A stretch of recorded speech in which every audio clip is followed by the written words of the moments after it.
नमस्कार दोस्तों, मैं doctor Shakeel Hussain, professor political science, government PG autonomous college Durg Chhattisgarh. हमारा कॉलेज A+ ग्रेडेड कॉलेज है नेक के द्वारा, और हमारा कॉलेज नेक की तैयारी के लिए सेंट्रल इंडिया का के मेंटर कॉलेजों में से एक है। तो हम आज शुरू करेंगे, आज लेंगे चर्चा हम करेंगे तुलनात्मक राजनीति की। तुलनात्मक राजनीति का अर्थ, अवधारणा, concept of comparative politics, nature and scope. तुलनात्मक राजनीति का की अवधारणा, प्रकृति और क्षेत्र। ये BA सेकेंड ईयर से लेकर के MA तक के सिलेबस में है। स्वाभाविक रूप है, नेचुरल है कि सिविल सर्विसेज और UGC के भी नेट के सिलेबस में रहेगा ही। बहुत इंपॉर्टेंट चैप्टर है। अगर मैं ये कहूँ कि तुलनात्मक राजनीति 20वीं शताब्दी का राजनीति विज्ञान है तो कोई बहुत अतिशयोक्ति नहीं होगी, क्योंकि तुलनात्मक राजनीति 20वीं शताब्दी 19वीं शताब्दी के उत्तरार्ध में पैदा होता है। इस पर काफ़ी विस्तृत वीडियो और काफ़ी व्यूड वीडियो है, काफ़ी ज़्यादा उसको अप्रिसिएशन मिला है। वो है मॉडर्न पॉलिटिकल साइंस।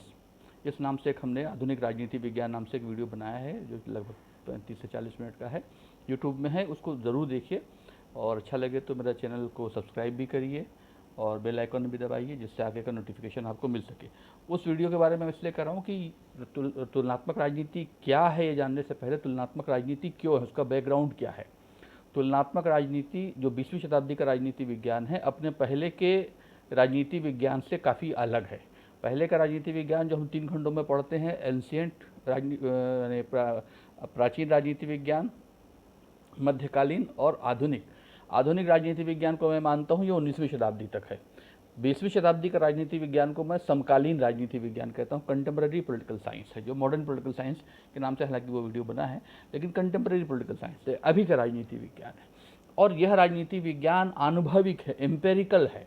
यह राजनीति विज्ञान को ऑन्टोलॉजी, मेटाफिजिक्स और एपिस्टेमोलॉजी, तत्व मीमांसा, ज्ञान मीमांसा और सत्ता मीमांसा से उतार करके, जैसे मार्क्स ने कहा था हीगल के बारे में कि मैंने द्वंद्ववाद को सिर के बल खड़ा पाया और पांव के बल खड़ा कर दिया। तो 20वीं शताब्दी के डेविड लिस्टर और उनके सहयोगियों ने पूरे राजनीति विज्ञान को सिर के बल से उठा करके पांव के बल खड़ा कर दिया। अगर मैं ये कहूँ तो कोई अतिशयोक्ति नहीं होगी। राजनीति विज्ञान कोई मानसिक व्यायाम जो था वो अब एक प्रैक्टिकल फील्ड वाला विज्ञान हो गया, जहाँ शोध होता है, अभी भी होता है, और सेफोलॉजी वगैरह बहुत सारे प्रामाणिक विज्ञान पैदा हो गए उससे, जिससे आप चुनाव में विश्लेषण देखते हैं, सर्वे देखते हैं। ये सब 20वीं शताब्दी का डेवलपमेंट है।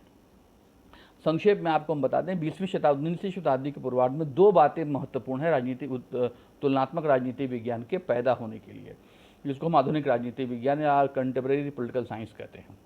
एक है कि यूरोप और अमेरिका की राजनीतिक व्यवस्थाओं, पर्टिकुलरली अमेरिका की राजनीतिक व्यवस्था, मैंने आपको पहले उस वीडियो में बताया है कि अमेरिका दुनिया का अकेला देश था जो एक लिखित संविधान पर कामयाबी से और बेहद कामयाबी से 100 साल तक चला। यानी कि 1776 में अमेरिका आज़ाद हुआ और 1885-87 के आसपास से सब डेवलपमेंट शुरू होता है। पब्लिक एडमिनिस्ट्रेशन नाम का विषय 1887 में 88 में पैदा होता है। वुडरो विल्सन आर्टिकल लिखते हैं लोक प्रशासन के बारे में, और उसी समय ये जेम्स ब्राइस वगैरह लिखना चालू करते हैं, तुलनात्मक राजनीति का विषय क्षेत्र चालू होता है। तो ये उस समय अमेरिका के लोगों ने, वैज्ञानिकों ने, सोशल साइंटिस्ट ने, पॉलिटिकल साइंटिस्ट ने देखना शुरू किया कि व्यवहारिक राजनीति और सैद्धांतिक राजनीति में क्या अंतर है, इसकी नाप कैसे होगी, इसकी जो समस्याएं हैं वो उसको हम क्या एड्रेस कर रहे हैं अगर हम उसको एड्रेस नहीं कर रहे हैं तो करना चाहिए। फिर यही बात जो है वो यूरोप में आती है। यूरोप में भी यही काम चालू हुआ। उसके अलावा प्रथम विश्व युद्ध के बाद से दुनिया के उपनिवेश, जहाँ पर यूरोप के देशों का शासन था, ब्रिटेन का, फ्रांस का, पुर्तगाल का, स्पेन का, आज़ाद होना शुरू हुए, और द्वितीय विश्व युद्ध के बाद बहुत तेज़ी से आज़ाद होना शुरू हुए। तो इन देशों में जो राजनीतिक व्यवस्थाएं अपनाई गई वो उन्हीं देशों की राजनीतिक व्यवस्थाएं अपनाई गई। जैसे कि हमारे देश में ब्रिटेन का शासन था तो हमने संसदीय प्रजातंत्र अपनाया, पाकिस्तान ने भी वही अपनाया, लेकिन पाकिस्तान में वो संसदीय प्रजातंत्र फेल हो गया। पाकिस्तान का संविधान 1954 तक लागू नहीं हो पाया था, बलपूर्वक लागू करना पड़ा उनको। हमारा संविधान तो 50 में लागू हो गया, कामयाबी से चला आज तक। उनके संविधान में अनगिनत बार परिवर्तन हो गया। लैटिन अमेरिका में ब्राज़ील, अर्जेंटीना, बहुत सारे देश थे, श्रीलंका, इधर साउथ ईस्ट एशिया में, भारत को छोड़ के बहुत कम ऐसे देशों में शायद ही कोई देश होगा जहाँ पर किसी न किसी प्रकार की तानाशाही, सैनिक तानाशाही, सैन्य शासन नहीं आया, राजनीतिक व्यवस्थाएं टूट गई। तो इस बात पर ध्यान गया कि राजनीतिक व्यवस्थाएं सेम टू सेम मॉडल लेने के बाद ठीक से काम क्यों नहीं कर रही हैं। और इन राजनीतिक व्यवस्थाओं में, इन देशों में समाज का बहुत ज़्यादा प्रभाव था राजनीति पर, जो अभी भी है बहुत सारे देशों में, ज़्यादातर में। हमारे देश में भी समाज का प्रभाव कम नहीं है राजनीति पर। आप देखते हैं धार्मिक, धर्म के आधार पर राजनीति, पैसे के आधार पर राजनीति, सब तमाम चीज़ें, जातिवाद वगैरह के बातें होती रहती हैं, अध्ययन भी होते हैं। रजनी कोठारी ने बहुत महान काम किया इस बारे में, कास्ट एंड पॉलिटिक्स में। तो जो समाज का इम्पैक्ट है, तो समाज के उन्होंने कहा है पर्यावरण है, ये राजनीति विज्ञान का, राजनीतिक व्यवस्था का पर्यावरण है, जो राजनीतिक व्यवस्था सिद्धांत में आता है। तो व्यवस्था सिद्धांत बना कैसे? बहुत व्यापक शोध हुआ उस पर, ऐसे थोड़ी राजनीतिक व्यवस्था सिद्धांत बन गया। तो तुलनात्मक राजनीति के लिए फिर मैं बता रहा हूँ संक्षेप में, दो वजह थी। एक तो यूरोप की कामयाब, अमेरिका की कामयाब राजनीतिक व्यवस्थाओं को ये देखना कि ये अभी सिद्धांत से कितना अलग हुई हैं और उनकी क्या प्रॉब्लम्स है, उनको एड्रेस किया जाए। दूसरा, शेष विश्व में जो राजनीतिक व्यवस्थाएं हैं उन पे समाज का प्रभाव, कल्चर का प्रभाव राजनीतिक व्यवस्था पे बहुत था और राजनीतिक व्यवस्थाएं टूट भी रही थी। तो ये क्यों हुआ?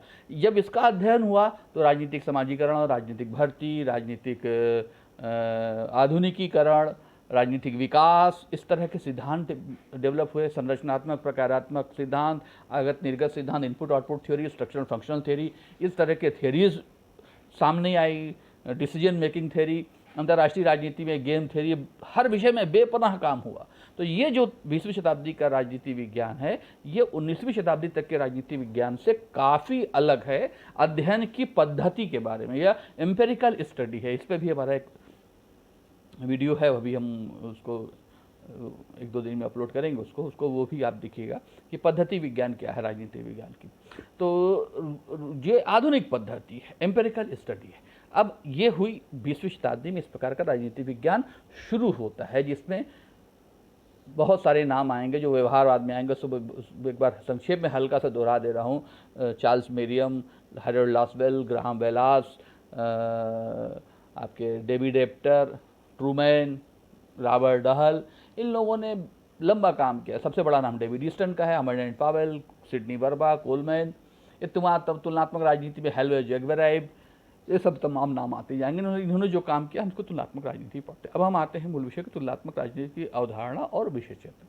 तो तुलनात्मक राजनीति की अवधारणा मैं पॉलिटिकल फिलॉसफी में ही बता चुका हूँ कि किसी भी कॉन्सेप्ट को समझने के लिए उसका प्यूरिफिकेशन जरूरी होता है। प्यूरिफिकेशन जरूरी होने का मतलब ये होता है कि उसको अन्य अवधारणाओं से अलग किया जाता है। यानी कि वो उस अवधारणाओं को हम, जैसे एक सामान्य बोलचाल में बहुत सारी बातों का, बहुत सारे शब्दों का हम किसी अन्य अर्थ में उसका इस्तेमाल कर लेते, तो बातचीत में तो चल जाते, लेकिन अब आप साहित्य लिखने बैठे, जब आप उत्तर लिखने बैठे, तब आपको शब्दों के बारे में चयन करने में सावधान होना पड़ता है कि वहाँ पे अर्थ का अनर्थ हो जाएगा। इसलिए जब हम तुलनात्मक राजनीति शब्द बोलते हैं तो इसका मतलब तुलनात्मक सरकार नहीं है, इसका मतलब तुलनात्मक शासन नहीं है, इसका मतलब तुलनात्मक विश्लेषण नहीं है, इसका मतलब तुलनात्मक पद्धति नहीं है। ये सारी शब्दावली जो है अक्सर विकल्प के रूप में इस्तेमाल की जाती है। तो ये प्रॉब्लम, ये ऐसा नहीं होना चाहिए। तो राजनीति, जब हम कॉन्सेप्ट लेंगे, कंपैरेटिव पॉलिटिक्स, 2 टर्म हैं, कंपैरेटिव और पॉलिटिक्स। बार बार मैं कहूँगा, हर वीडियो में जब मेरी बात ये राजनीति की आएगी तो मैं आपको वहीं पे ले जाऊँगा।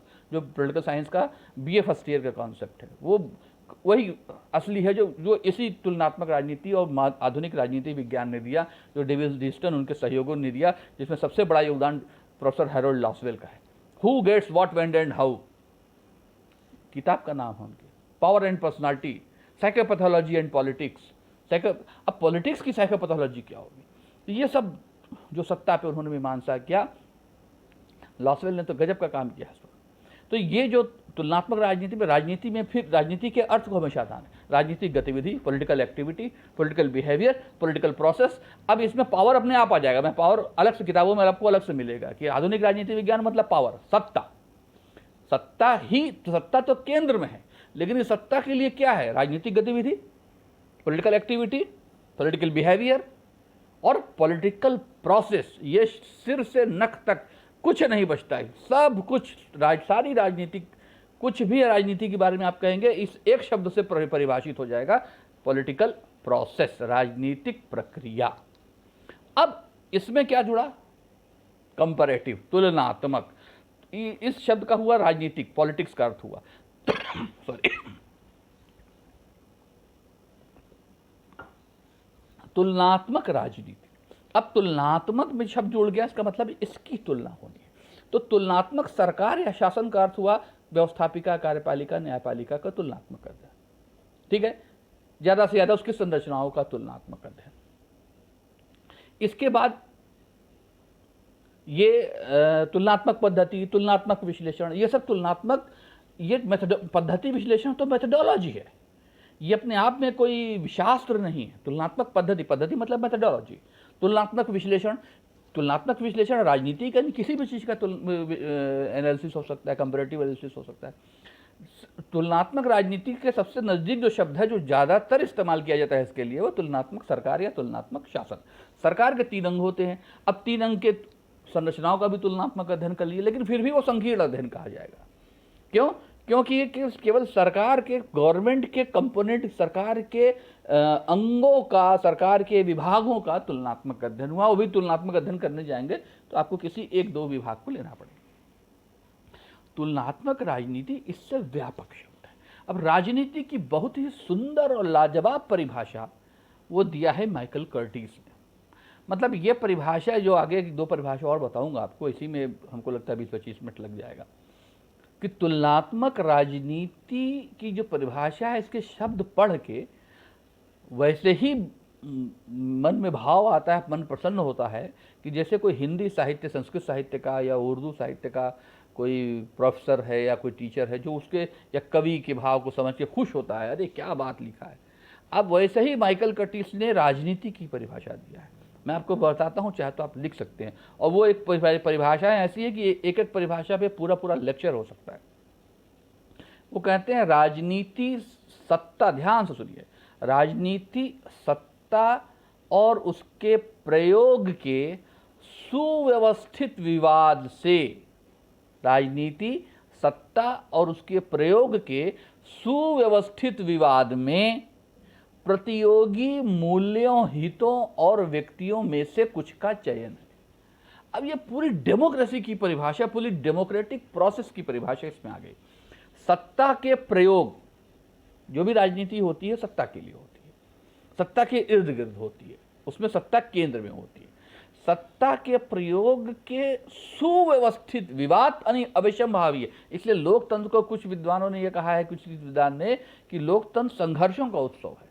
लोकतंत्र में विवाद अवश्यंभावी, विवादों से नहीं बचा सकता। विवाद वो डायनामिज्म है जो लोकतंत्र को चलाता है, लेकिन उसके साथ शब्द लिखा है सिस्टमाइज, सुव्यवस्थित विवाद।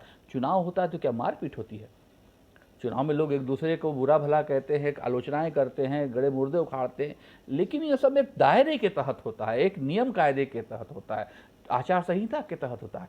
तो सत्ता के प्रयोग और उसके सुव्यवस्थित विवाद में कुछ प्रतियोगी मूल्यों, वैल्यूज, हितों और व्यक्तियों का चयन है। यानी कि डेमोक्रेसी भी इसमें आ गई। इसको किया क्या है? राजनीति है। अब ऐसी राजनीति का तुलनात्मक अध्ययन करना है। फिर दोहराऊं, सत्ता के प्रयोग और उसके सुव्यवस्थित विवाद में प्रतियोगी मूल्यों, व्यक्तियों और हितों का चयन है। अब ऐसे राजनीति के लिए जो वो तुलनात्मक राजनीति की परिभाषा देते हैं, वो और भी व्यापक है। वो कहते हैं कि तुलनात्मक राजनीति राजनीतिक संस्थाओं, मनुष्य के राजनीतिक व्यवहार की समानताओं, असमानताओं और निरंतरताओं का अध्ययन है। कंटिन्यूटी है, यानी कि similarity, dissimilarity and continuity. It is a study of political institutions and political behavior of a human being, its similarities, its dissimilarities and continuation of this political behavior. इन सब का अध्ययन है क्या? तुलनात्मक राजनीति। तो अब तुलनात्मक राजनीति की परिभाषा इतनी व्यापक हो जाती है, माइकल कर्टिस जो राजनीति की परिभाषा और तुलनात्मक राजनीति की परिभाषा देते हैं उसके अनुसार। तो तुलनात्मक राजनीति, इस परिभाषा से ही उसका विषय क्षेत्र भी व्याख्यायित हो जा रहा है कि तुलनात्मक राजनीति का विषय क्षेत्र कोई थोड़ा सा नहीं है कि ये केवल सरकार का अध्ययन है, केवल तुलनात्मक, लेकिन वो विषय क्षेत्र में हमें आपको बताएंगे। तो तुलनात्मक राजनीति का जो कॉन्सेप्ट है, इसमें जब चूंकि आपको आंसर लिखना भी है, तो तुलनात्मक राजनीति तुलनात्मक शासन से अलग है। तुलनात्मक पद्धति, तुलनात्मक विश्लेषण, ये सब क्या है? तुलनात्मक की अध्ययन की पद्धतियाँ। सरकार तुलनात्मक शासन वो भी अच्छा है, वो होता भी है, तुलनात्मक सरकार का अध्ययन भी होता है, लेकिन वो अपेक्षाकृत संकीर्ण है, थोड़ा उसका दायरा छोटा है। तुलनात्मक राजनीति का दायरा सीमित नहीं है, वो मनुष्य की राजनीतिक गतिविधियों, उसकी निरंतरताओं, समानताओं, असमानताओं, सब का, किसी का भी अध्ययन हो सकता है। तो इसको किसी दायरे में नहीं बांध सकते कि ये सरकार का अध्ययन है, व्यवस्थापिका का अध्ययन है, कार्यपालिका का अध्ययन है। अब व्यवस्थापिका का चुनाव होता है, दुनिया में हर जगह चुनाव होता है व्यवस्थापिका का। अब उस चुनाव को क्या, जैसे पिछले साल आप देखें 2014 में राष्ट्रपति ट्रंप के चुनाव में आरोप लग गया कि इसको रूस ने प्रभावित किया है। अब रूस कहाँ और अमेरिका कहाँ, दोनों दुश्मन हैं, लेकिन उसकी जांच हुई और तमाम बातें हुई। तो अब क्या इसका अध्ययन नहीं होगा? इसका अध्ययन होगा, अध्ययन हो भी रहा है वहाँ। तो इसलिए जो है किसी इसको दायरे में नहीं, इसकी निरंतरता और कंटिन्यूटी मतलब सब कुछ आ गया। तो इसलिए तुलनात्मक राजनीति मनुष्य के जैसे व्यवहारवाद की परिभाषा है, यह मनुष्य के राजनीतिक व्यवहार पर ध्यान केंद्रित करता है। तो तुलनात्मक राजनीति मनुष्य के राजनीतिक व्यवहार, उसकी समानताओं, उसकी असमानताओं और उसकी निरंतरताओं का, और राजनीतिक संस्था, ये इंपॉर्टेंट है क्योंकि सारा कुछ तो उसी के इर्द गिर्द होता है। राजनीतिक संस्थाओं, मनुष्य के राजनीतिक व्यवहार, उसकी समानताओं, असमानताओं और निरंतरताओं का। किताब में आपको बहुत सारी परिभाषा मिल जाएगी। ये परिभाषा मुझे बहुत पसंद थी, इसलिए मैंने इसको आपको कोट किया, क्योंकि ये एक बड़ी बड़ी कंप्रहेंसिव परिभाषा है। और राजनीति की थी परिभाषा माइकल कर्टिस ने तो अद्भुत दिया है मेरे हिसाब से। हो सकता है किसी और प्रोफेसर को कोई और बात अच्छी लगे किसी चीज़ की, लेकिन मैं तो मुग्ध हूँ उस परिभाषा पर कि राजनीति क्या है। राजनीति सत्ता के प्रयोग और उसके सुव्यवस्थित विवाद में प्रतियोगी मूल्यों, हितों और व्यक्तियों में से कुछ का चयन है। सब कुछ आ गया, political process, democracy, power, struggle of power, struggle of interest, सब इस परिभाषा में 2.5-3 लाइन की परिभाषा में आ गया। अब आते हैं हम अवधारणा के बाद। अब मुझको लगता है शायद अवधारणा इतने से आपको स्पष्ट हो जानी चाहिए। अवधारणा के बाद इसका आता है नेचर। नेचर में कुछ ज़्यादा कुछ नहीं है। राजनीति विज्ञान के प्रकृति में पढ़ते हैं, कला है, विज्ञान है, ऐसा कुछ इसके साथ नहीं है। इसमें आपको पढ़ना है कि तुलना का जो दायरा है वो कैसा होगा। समकालीन तुलनाएं होंगी कि ऐतिहासिक तुलनाएं। नेचर में 2 ही कॉलम बनता है, 2 ही हेडिंग बनती, समकालीन तुलनाएं और ऐतिहासिक तुलनाएं। सो समकालीन तुलनाएं, इसमें तुलना के जो चर होते हैं, वेरिएबल्स होते हैं, वो इंपॉर्टेंट होते हैं। ये मैंने कहा कि जो समकालीन का मतलब ये हो गया कि एम्पेरिकल स्टडी है, साइंटिफिक स्टडी है, इसमें इंडक्टिव मेथड ज़्यादा इस्तेमाल होगा, इसमें बहुत सारे फील्ड वर्क होंगे, रिसर्च होंगे। तो इसमें जो है तुलना के वेरिएबल्स ये बहुत इंपॉर्टेंट होते हैं। यानी कि जितनी ज़्यादा वेरिएबल है उतना ज़्यादा बड़ा डाटा आएगा आपके पास। वेरिएबल का मतलब होता है कि जैसे एक क्लास है BA फर्स्ट ईयर, तो एक ही वेरिएबल हुआ, लेकिन अब इसमें वेरिएबल क्या हो गया, इसमें कितने बालक हैं, कितनी बालिकाएं हैं, कितने मेल है, कितने फीमेल, 2 वेरिएबल हो गए। अब इसके बाद फिर जो सामान्य सभी जगह डाटा निकलता है कि इसमें कितने SC हैं, कितने ST हैं, कितने OBC हैं, कितने माइनॉरिटीज़ हैं, फिर इसमें उसमें उनके मेल फीमेल। तो अब ये इतना वेरिएबल बढ़ते जा रहा है। इसको बोलते हैं रिसर्च में वेरिएबल्स। कुछ थ्योरेटिकल वेरिएबल होते हैं कि किस विषय के बारे में कौन क्या सोचता है, वो एक वेरिएबल हो गया। तो वेरिएबल इसमें बहुत इंपॉर्टेंट होता है, किसमें, समकालीन तुलना में। अब समकालीन तुलना में किताब में आप पढ़ेंगे वर्टिकल होता है, हॉरिजॉन्टल होता है। मैं उन सब डिटेल में नहीं जाऊंगा क्योंकि ये बहुत ज़्यादा फॉर्मल औपचारिक बातें हैं, कॉन्सेप्ट से बहुत ज़्यादा रिलेटेड नहीं। दूसरी है ऐतिहासिक तुलना।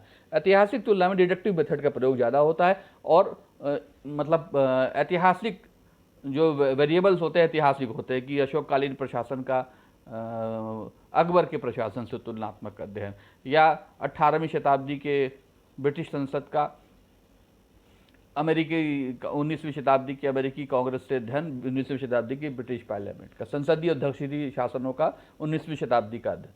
तो इस प्रकार ऐतिहासिक तुलनाएं भी हो सकती हैं, कैसी, वर्टिकल और हॉरिजॉन्टल। मेन है इसका विषय क्षेत्र।